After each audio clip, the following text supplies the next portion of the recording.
Hey guys, and welcome to Dubai. Dubai is a city and an emirate in the United Arab Emirates, known for luxury shopping, ultra-modern architecture, and sandy beaches. Dubai was turned from a desert backwater into one of the world's most futuristic cities in less than 50 years. Where is Dubai located? In the eastern part of the Arabian Peninsula, on the coast of the Persian Gulf. The city is growing so fast, I was actually visiting it back in 1995 with my dad, and when I came here for the second time, I couldn't recognize anything.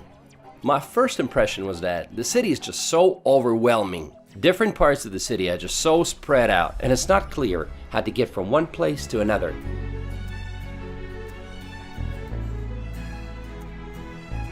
First of all, let's point out some cultural aspects. Although Dubai is the most liberal of the 7 emirates, it is still an Arab emirate, and much of its culture is influenced by Islam. Criticizing the royal family, local laws, or the country in general will probably get you in trouble. Drinking in public or just being intoxicated in public is also against the law. When visiting public places, you gotta follow a certain dress code. Make sure you cover your shoulders and knees. Also, no kissing or hugging in public. You will hear a call to the prayer 5 times a day, no matter where you are, outside, in a mall, or at a business meeting. Filming people is basically illegal. You gotta ask for their permission first. Coffee good? Very good. The population of the city is 3.3 million people, and every year it increases by 170,000 people. You might be surprised, but the locals, or Emiratis, only make up about 10% of the population. Looking at all the luxury of Dubai, it might seem that everyone must be pretty wealthy around here, which is often the case for locals and some high-skilled expatriates coming from countries like the US, UK, and Canada.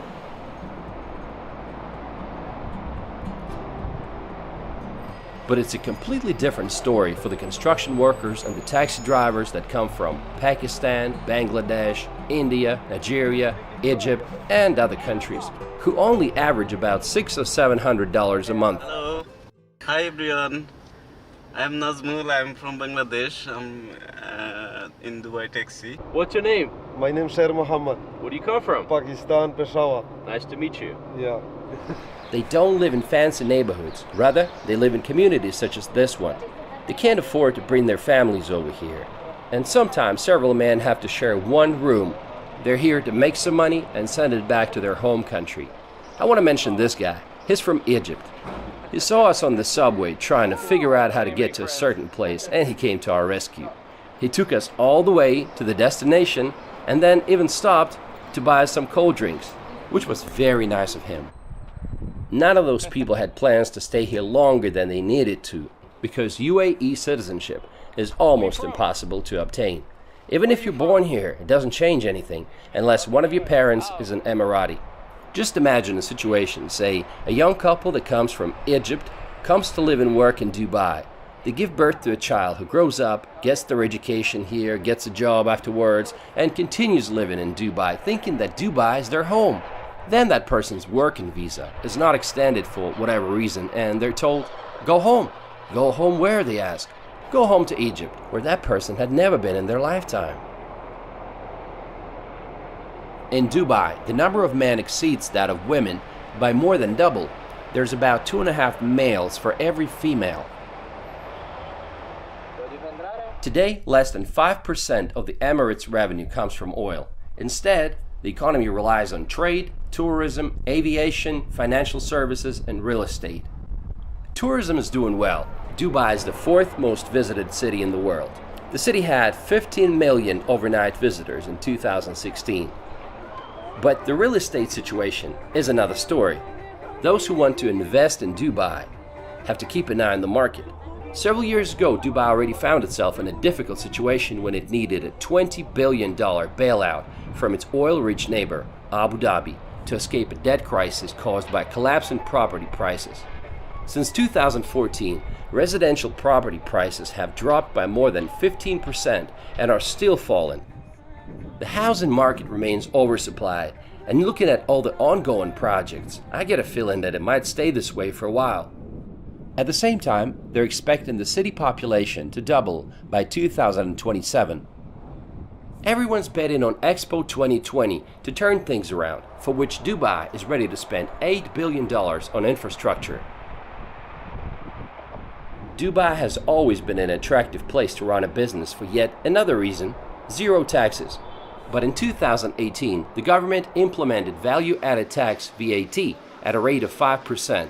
Not too bad, but it's not zero anymore. Dubai is in the desert and it's hot. Summer days can be as hot as 50 Celsius or 122 Fahrenheit, and it's sunny throughout the year. It is hotter here than in Phoenix, Arizona, so you get the picture. Even the taxi drivers from Egypt that I talked to said that in the summertime it's hotter here than it is in Egypt.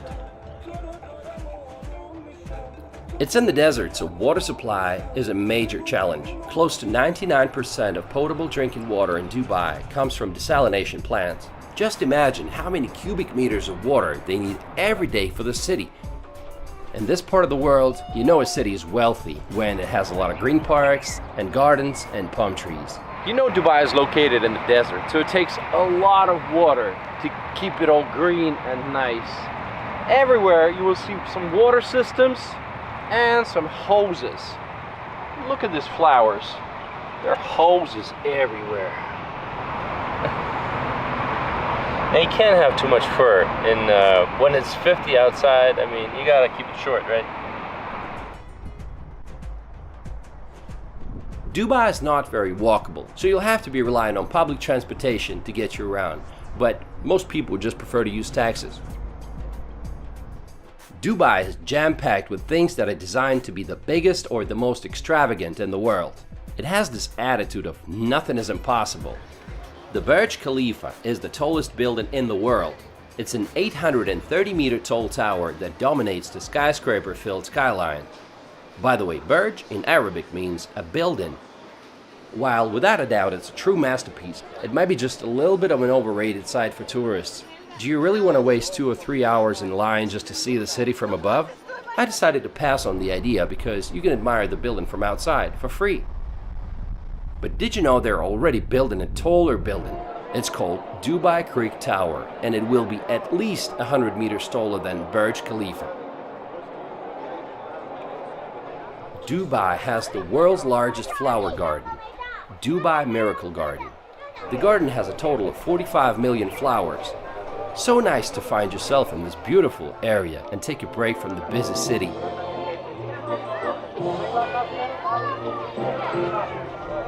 We are in the beautiful Miracle Garden in Dubai, and it seems like it's everything they've been lacking.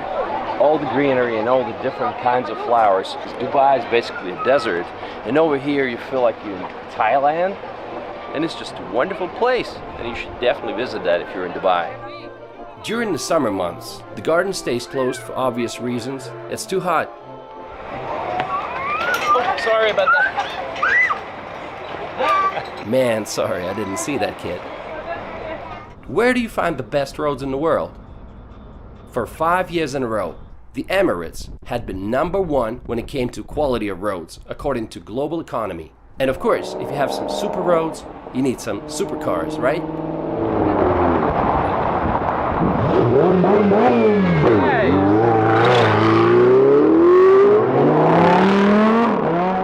They have bus stops with air conditioning. They call them air-conditioned bus shelters, and there's more than 1,000 of them right now in the city.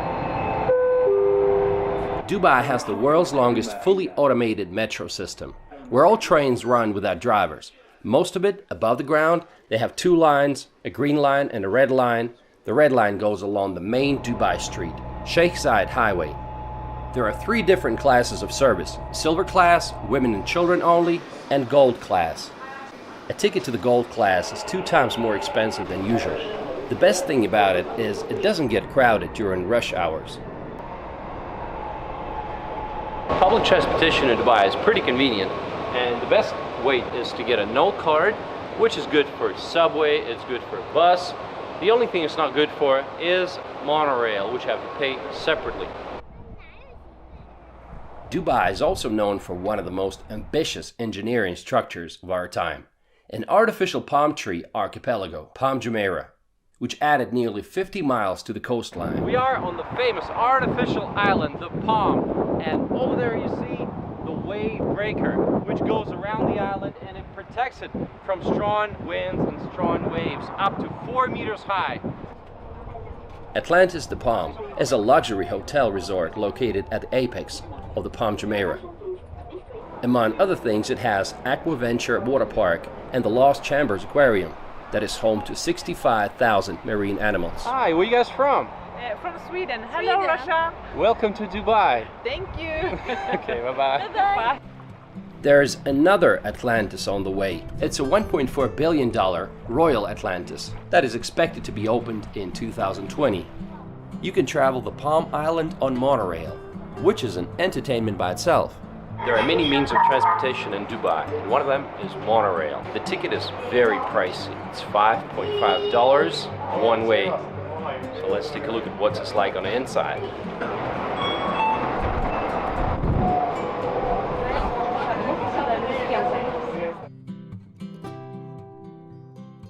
To get a good view of Palm Jumeirah, you might want to go to Marriott Harbor Hotel that has a bar on the 52nd floor with a wonderful view. Did Palm Jumeirah turn out as successful as they planned it to be?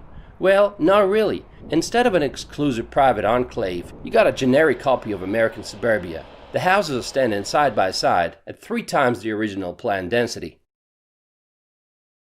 In fact, they were planning a larger series of developments called the Palm Islands, which were going to be many times larger than Palm Jumeirah.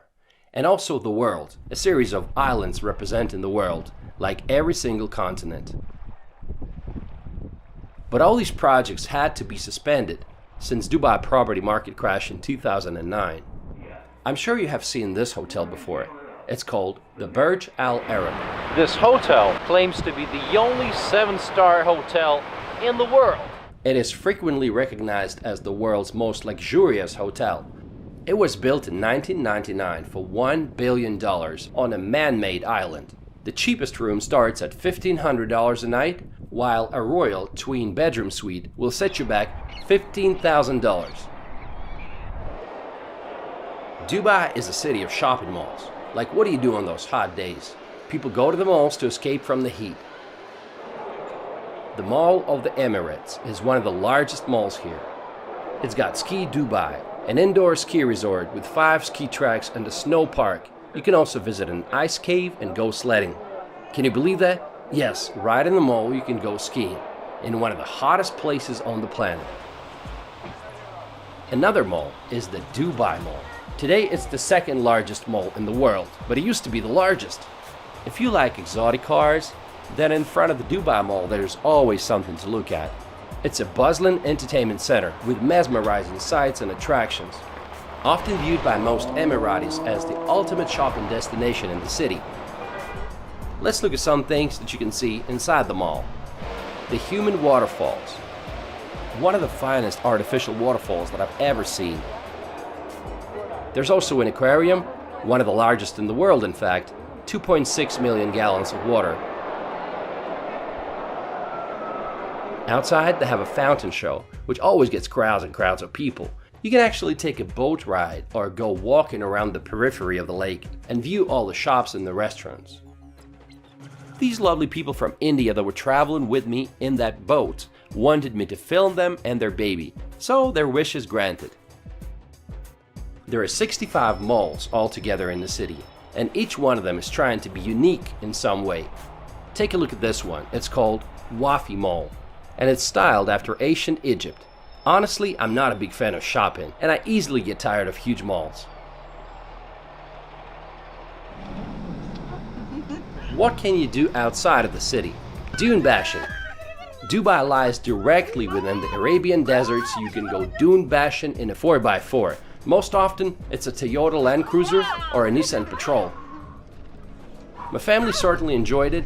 It was like riding a roller coaster, and I asked the driver how many times he flipped the car in his life. He said none, so this made me feel more comfortable. Wow.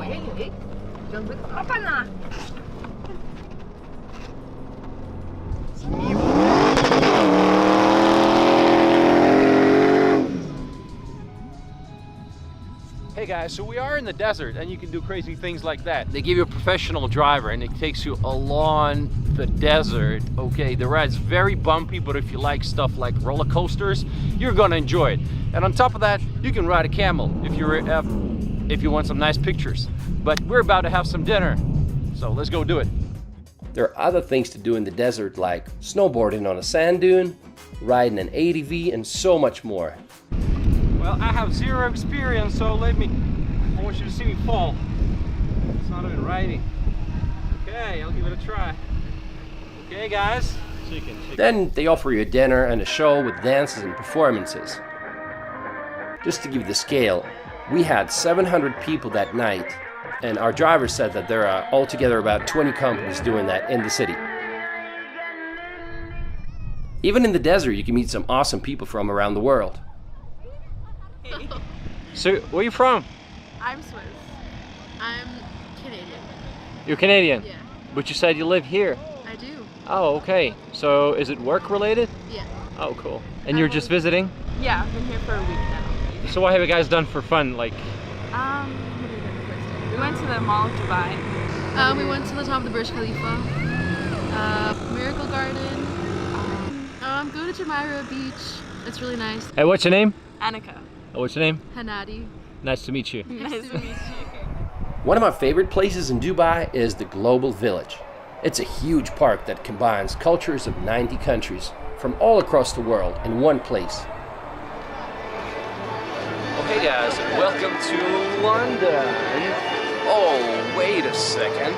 I think I'm mistaken. We're in Moscow. Welcome to Moscow. Actually, we're in New York City, right? It's pretty confusing, but actually we are in Dubai, and this place is called the Global Village. You can get souvenirs, spices, and try food from almost every corner of the planet. Well, except for Israel.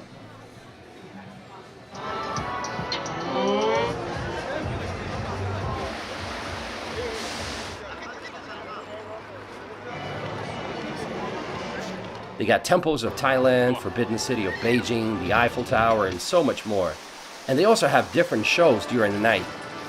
Like they have this monster stunt show 3 times a night with cars and motorbikes, and you can enjoy some incredible performances, fight scenes, drifting, stunt bikers, and they even had a tank.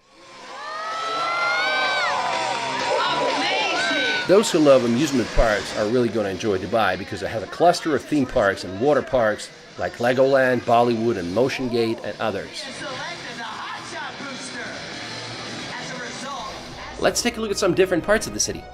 Deira is Dubai's old financial district. It sits on the east bank of Dubai Creek. At one point, it played a vital role in the economic development of the city. Today, Deira is a bustling commercial residential district with some old markets, including some specializing in spices and gold. The most recognized landmark is Deira's Clock Tower. Then you have downtown Dubai with Burj Khalifa and endless skyscrapers. Sheikh Zayed Highway is the longest street in Dubai. It gives the full feeling that you are in the city of the future. On both sides of the road there are numerous skyscrapers that seem to compete in height and originality. Look at this structure looming over the city's financial district. It's called the Museum of the Future. It will be open just before the World Expo starts in October 2020. One of the newest areas in the city is Dubai Marina. It's a modern, expensive residential neighborhood that has one of the largest concentrations of Westerners living in the city. It's just a walking distance away from the beach at JBR, which stands for Jumeirah Beach Residence. There's plenty of things to do here, from jet skiing to skydiving. A new addition to this district is Blue Waters Island that opened in 2018. It's an artificial island that will feature a 210-meter tall giant Ferris wheel called Dubai Eye. Of course, it's going to be the largest in the world. What else did you expect? Dubai has a number of beaches to choose from. Let's take a look at some of them. Kite Beach. It is Dubai's sportiest beach, a favorite with many kite surfers. People come here to jog or play beach volleyball. There's also a skate park, an outdoor gym, and plenty of other things to do. Dubai. Where you from? Ah, Where you from? I'm from Alaska. No, this can't be right. You're from Alaska. How are you, man? Don't worry, don't worry. No corona, don't worry. Everything is. How are you, sir? Okay. I'm from Alaska. I travel all over the world, but Dubai is the best place in the world, you know. Is that right? You have east and west, everything. No corona, nothing. No virus, nothing. Yeah, everything is clean, yeah? Okay. The rulers here are fantastic. It's a growing economy. Everything is booming here. Life is beautiful. No taxes. Fresh air, free of charge, complimentary, you know. What's your favorite part of the city? Favorite part of the city is the Kite Beach, you know. The Kite Beach. Oh, it's fantastic. We're right here on the spot. Right here. Right place, right time, right people. What more Right you want, people. man? But what about the parks? My first impression was that the city's nothing but a concrete jungle and there's no parks. Well, it's not like that. There are plenty of parks. This one's called Al Barsha, where people come to go jogging or just take a break from the busy city life. They even have golf courses here, can you imagine? So how did it all start? Dubai was a village of fishermen and pearl hunters until the mid-20th century. The best way to look at this distant past is to visit the Dubai Museum. It is located in Fort Al Fahidi, which is the oldest building in Dubai, built in 1787. Pearl hunting was the main source of income for the local population back then, but the invention of artificial pearls by the Japanese in the 1930s destroyed the economy. In 1968, Great Britain abandoned the protectorate of the Gulf countries. Right around this time, oil was discovered, and from that moment, the Emirates got a quick start in the development. They say driving a car in Dubai is not for everyone. Locals say that if you miss an exit, it might take you 20 to 30 minutes to get back on the route. Speeding fines are no joke. For example, if you exceed the speed limit by 20 kilometers an hour, your fine's going to be an equivalent of $82. But if you exceed it by 80 kilometers an hour, it's going to be $820.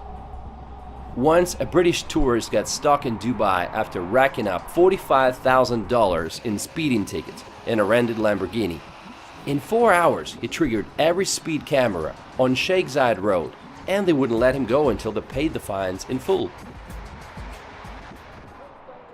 One of the newest additions to the city is the Dubai Frame. You can see it from a distance. Its height is 150 meters. It has a glass floor. The idea is that it splits the city into the old part and the new part.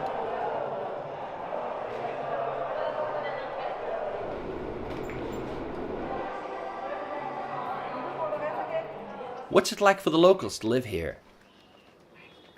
Emiratis, like I said, make up only 10 to 15% of the population. They get plenty of perks from the government, like $20,000 or more as a wedding present. Polygamy is allowed, so you can have more than one wife. There's an Arab joke about this. If you have one wife, she will fight with you. If you have two wives, they will fight for you. Recently, they introduced mandatory military service, so now Emirati men who have finished secondary school and aged between 18 and 30 will have to serve a year and 4 months. Did you know they have a Ministry of Happiness here? Sheikh Mohammed, who is Vice President and Prime Minister of the country and ruler of the Emirate of Dubai, said that he is not going to tolerate poor government services, and he declared that he would remove staff and officials who are not performing well. He's also known to visit government departments when they least expect him. One time he was visiting Dubai municipality, and he was surprised to find directors and senior officials not present at their workplace during his visit. They say Dubai has a development plan until the year 2070. That's impressive, but is it a comfortable city for foreigners? While salaries are competitive, they say that one of the biggest challenges here is to build a circle of friends. People come and go all the time, and to make friends with the locals is not that simple. Some people say that Dubai doesn't make them feel like they belong there. Some people told me that in Singapore, after work, you go drinking beer with the locals. But in Dubai, it's just not happening. There's internet censorship, and voice calls on Skype and WhatsApp are restricted. Be careful what you post on social media. There's been cases when foreigners got in trouble after posting something negative about Dubai on Instagram or Twitter. What about women's rights? While I'm not a big expert, but how do you explain numerous attempts of members of the royal family to flee the country? Just read about Princess Latifah, who tried to flee but got caught, and she hasn't been seen since March 2018. On the bright side, there's definitely been some progress. Dubai has recently loosened its liquor laws to allow tourists to purchase alcohol in state-controlled stores. They ended prison sentences for loan defaulters. Before, if you were late with payments, you could be sentenced to jail for up to 3 years. Now you just get a fine instead of jail time. The city is very safe, and that's despite the fact that it has millions of visitors from all over. And most importantly, it's a fun place to live in. It's a melting pot of different cultures, and there's so many events happening all the time. To me, Dubai is like the amusement park of the planet, where the most daring ideas are implemented. Some of them succeed and some fail, but everybody wants to come here and see it for themselves. And you can't help but admire the determination of Dubai to be moving forward. And I want to end this video with a quote from Sheikh Mohammed. "The race for excellence has no finish line. I want Dubai to be number one, not in the region, but in the world. Number one in everything, high education, health, and housing. I want to give my people the highest way of living." Okay guys, thanks for watching. I hope you enjoyed the video.